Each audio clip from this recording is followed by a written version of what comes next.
Voilà, mesdames et messieurs, bonjour.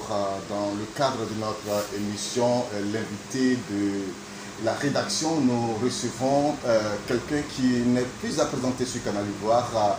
Il s'agit du candidat Brou Arnaud. Il a été candidat aux législatives à Makori pour le compte du Front populaire ivoirien et il est le président fondateur de la fondation Espoir et Vie qui a organisé un événement à Makori dont on parlera tout à l'heure, n'est-ce pas? Bonsoir à monsieur Brou. Bonsoir monsieur. Alors, est-ce que la présentation que je viens de faire n'a pas été baisée un peu? Non, pas du tout. Je pense que vous avez dit l'essentiel. L'essentiel de la présentation, c'est ça. Je suis Brou Arnaud, je suis natif de Makori, précisément du quartier résidentiel. Et comme vous l'avez dit, je suis membre cadre du FPI, du Fonds populaire ivoirien. Je suis secrétaire national technique chargé des registres financiers de la politique fiscale. En dehors de mes activités politiques, je suis président fondateur de la fondation Espoir et Vie. Parce que pour moi, j'estime qu'au-delà de la politique, il y a aussi une autre activité, une autre vie qui est le social. Voilà, parce que pour nous, on estime qu'il y a plus démunis, ou du moins plus pauvres que soi, ou bien des personnes qui vivent dans des situations plus difficiles que les nôtres. Donc, si nous avons un temps soit peu quelques moyens, à nous aussi de pouvoir jeter un regard en arrière pour voir les personnes qui sont dans des difficultés, dans des conditions de précarité. Et c'est ce pourquoi nous avons mis sur pied la Fondation Espoir et Vie. Merci, le décor est planté, mais difficile quand même de comprendre puisque vous avez été candidat aux législatives, malheureux, et vous, quelques mois après, c'est les vacances, vous décidez de pouvoir faire du bien aux démunis de la commune qui ne vous a pas accompagné dans votre vision de devenir député. Ça dépend quoi? Non, on ne va pas dire que les populations ne nous ont pas accompagnés, pas du tout. Les populations nous ont accompagnés, mais on n'est pas sorti vainqueur de l'élection. Parce que si les populations ne nous avaient pas accompagnés, on n'aurait même pas eu une voix. On a eu des voix, ça veut dire que les populations nous ont accompagnés. Au cours de la campagne, des populations sont sorties de chez elles, ont pris de leur temps pour nous écouter et nous leur avons parlé. Donc nous estimons que ces populations-là nous ont accompagnés. Mais le résultat des élections est que nous n'avons pas gagné. Mais pour nous, ce n'est pas une fatalité. Parce qu'en politique, on apprend de ses erreurs, on apprend de ses échecs. Ce sont les échecs que vous connaissez un jour, 2 jours, qui sont comme des escaliers qui vous font monter vers la gloire. Si on n'a pas gagné aujourd'hui, on apprend de nos erreurs, on les corrige, on recadre et on se prépare pour les échéances prochaines. C'est pourquoi pour nous, il faut être dans le quotidien des populations. C'est pourquoi cette année, nous avons estimé que pendant les vacances, quoique nous sommes sortis malheureux, après les élections législatives, nous avons organisé une campagne de remerciement à l'endroit des populations. C'était du jamais vu et les populations étaient émerveillées de savoir que des candidats malheureux viennent pour leur témoigner leur reconnaissance. Et pour nous, ça a été, je veux dire, l'objectif recherché ici a été atteint parce que les populations nous ont accueillis et nous ont promis de nous accompagner aux prochaines joutes électorales. Donc, pour nous, être encore dans le quotidien des populations, ce n'est pas de trop, ou bien ce n'est pas, pour nous, c'est toujours bon, c'est toujours d'être aux côtés des populations, leur montrer que nous sommes avec eux, dans les moments qui sont des moments joyeux, mais même dans les moments qui sont difficiles, nous serons là pour les accompagner parce que notre objectif, c'est d'être au service des populations. Non pas pour venir nous servir de la politique, mais être au service des populations. Et c'est ce que bien sûr vous avez commencé avec la Fondation Espoir et Vie. Parlez-nous un peu de cette fondation. Il s'agit de quoi? Qu'est-ce qui motive vraiment la création d'une Fondation Espoir et Vie? Il y en a tellement aujourd'hui, hein, les organisations de soutien aux pauvres, mais sur le terrain, on ne les voit pas. Alors, qu'est-ce qui a motivé évidemment la création de la Fondation Espoir et Vie? Vous savez, chaque organisation a sa particularité, a son histoire. La Fondation Espoir et Vie, c'est une fondation qui est née de par, je dirais, de par mon histoire, de par mon vécu. Vous savez, quand on dit espoir et vie, c'est-à-dire tant qu'il y a la vie, il y a de l'espoir, il ne faut pas baisser les bras. Parce que tant que Dieu qui vous donne le souffle de vie, vous êtes capable de connaître un lendemain meilleur de votre situation. Vous êtes capable de connaître un lendemain heureux de votre situation. Parce qu'on estime pour nous que tout le monde a droit au bonheur et que nul ne doit être heureux seul.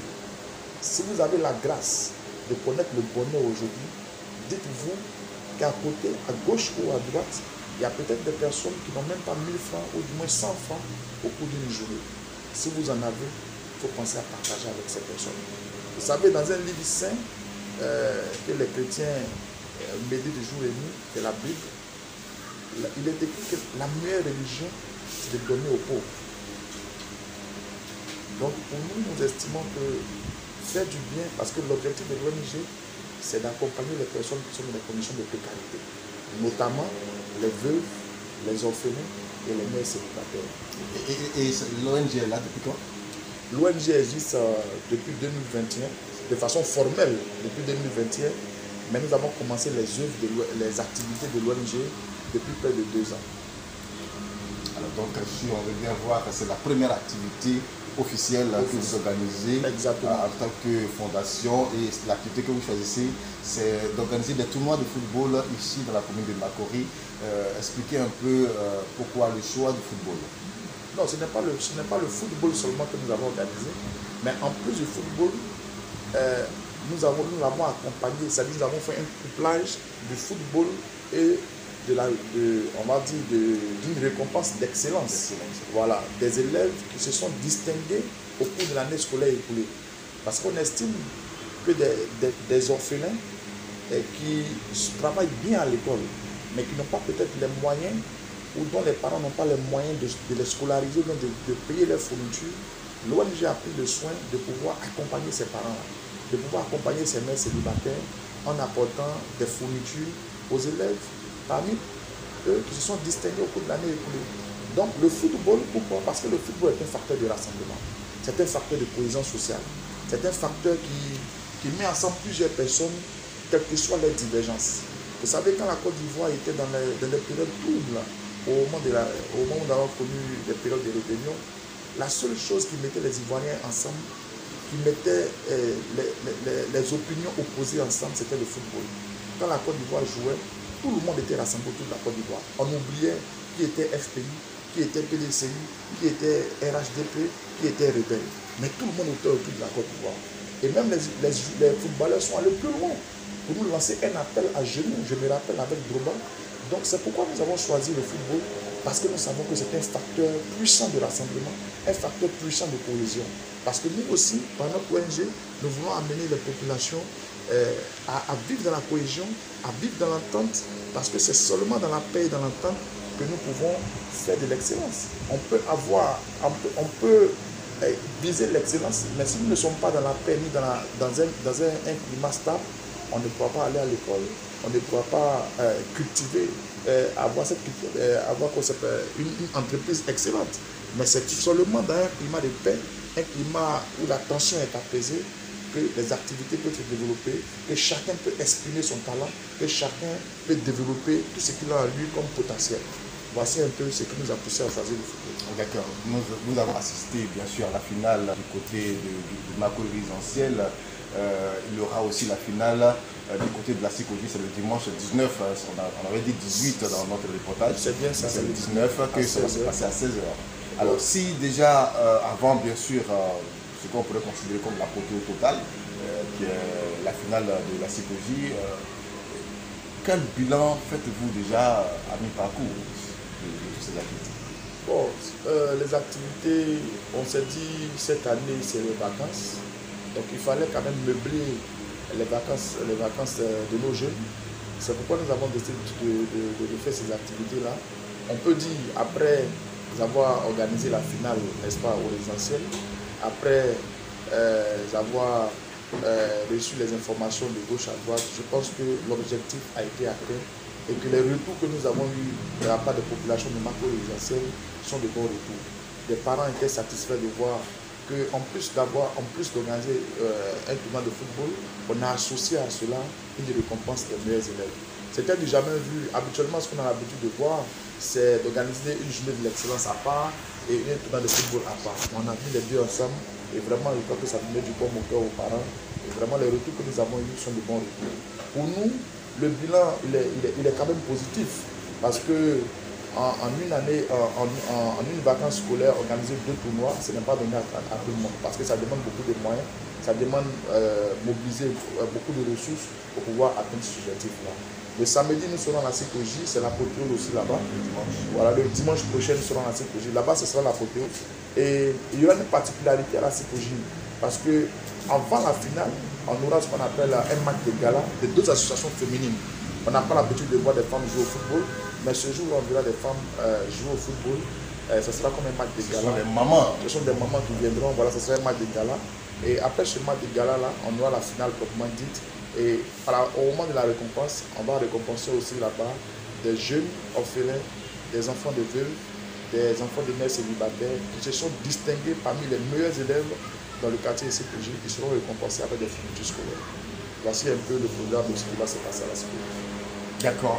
Alors, je pense que nous sommes à la fin de notre entretien. Je ne sais pas si vous avez peut-être un appel à lancer pour tous ceux qui veulent peut-être adhérer à la Fondation Espoir et Vie pour aussi contribuer à cette merveilleuse vision. En tout cas, je voudrais, M. David, vous dire merci de l'opportunité que vous me donnez à travers Canal Ivoire de pouvoir m'adresser aux populations, je vais dire aux populations de la Côte d'Ivoire, mais également aux populations en dehors de la Côte d'Ivoire, parce que notre fondation se veut une fondation internationale. Et nous savons que Canal Ivoire est suivi en dehors de la Côte d'Ivoire par d'autres pays africains comme européens.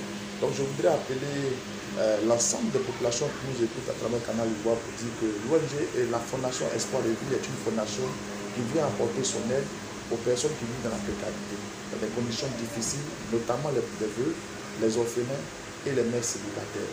C'est une occasion pour nous de leur apporter notre aide.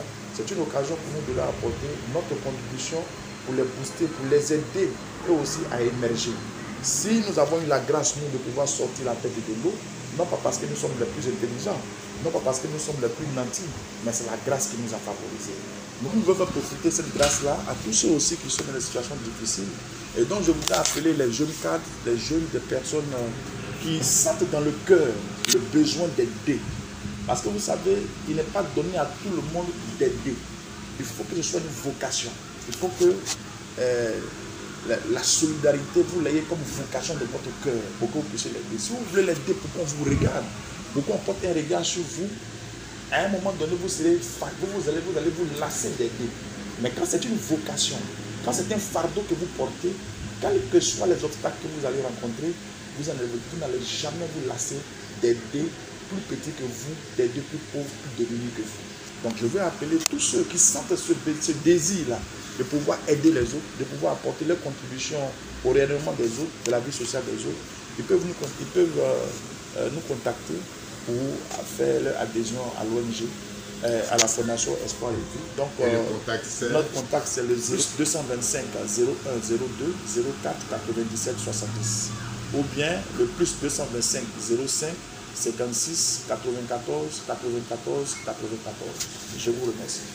Merci amis internautes, merci à nos groupes pour cette belle vision que vous avez déjà de pouvoir aider les pauvres. Tous ceux qui aident les pauvres aident aussi Dieu. Amen.